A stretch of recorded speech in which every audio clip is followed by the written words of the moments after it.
इसमें डॉक्टर बिना कोई चीरा लगाए एक नीडल और तार के माध्यम से शरीर के किसी भी कोने में जाके मेजर ऑपरेशंस कर सकता है। सबसे पहले इनके फ़ायदे क्या रहते हैं? इनके फ़ायदे ये रहते हैं कि पेशेंट को कोई जनरल एनेस्थीसिया मतलब बेहोश नहीं करना होता है। दूसरा, इसमें कोई ब्लड लॉस नहीं रहता है, यानी कि हमको कोई पहले से ब्लड अरेंज कराने की भी ज़रूरत नहीं पड़ती है। पेनलेस होता है, पेशेंट को कुछ भी दर्द नहीं होता है। और सबसे अच्छी बात, अगर पेशेंट नेक्स्ट डे ही अपनी जॉब पे काम करने जा सकता है। तो ये तो है इंटरवेंशन रेडियोलॉजी।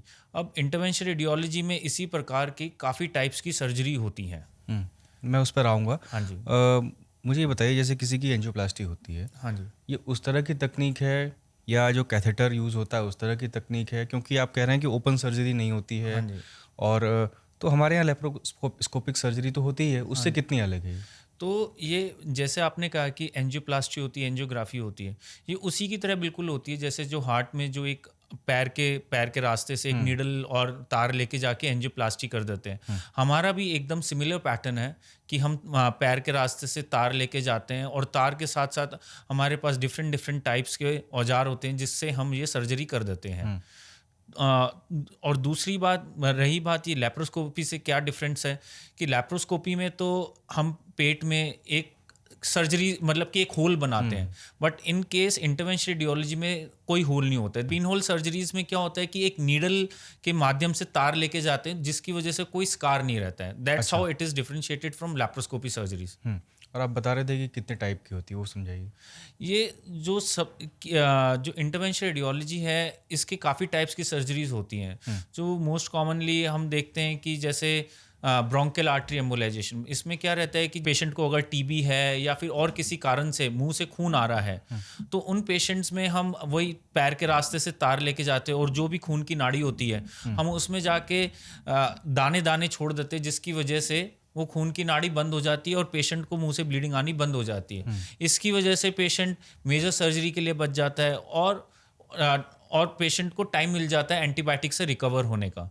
ये तो रही एक टाइप की। और इसी टाइप की बहुत प्रकार की सर्जरी, 90 से 100 प्रकार की सर्जरीज होती है जो कि इंटरवेंशन रेडियोलॉजी कर सकता है। बीमारी स्पेसिफिक थोड़ी सी बताइए मुझे कि किस किस बीमारियों में अभी बहुत प्रमुखता रूप से ये यूज़ हो रही है। जैसे थायराइड हो गया, आपने टीबी बताया, और किन किन बीमारियों में, अगर आपको कोलेस्ट्रॉल जमा है हार्ट में, किन किन बीमारियों में?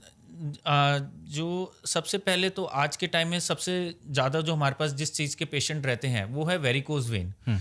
वेरिकोज वेन क्या होता है? वेरिकोज वेन चमड़ी के नीचे, स्किन के नीचे नीली नीली हरी हरी खून के नसों के गुच्छे बने रहते हैं, जिसकी वजह से मरीज को पैर में दर्द होता है, स्वेलिंग होती है, पैर का रंग बदल जाता है या फिर घाव नहीं भरता है। तो उन मरीजों में हम एक तार लेके जाते हैं और तार की मदद से उसमें लेज़र या वीनासील मतलब कि हम नसों को ग्लू से चिपका देते हैं।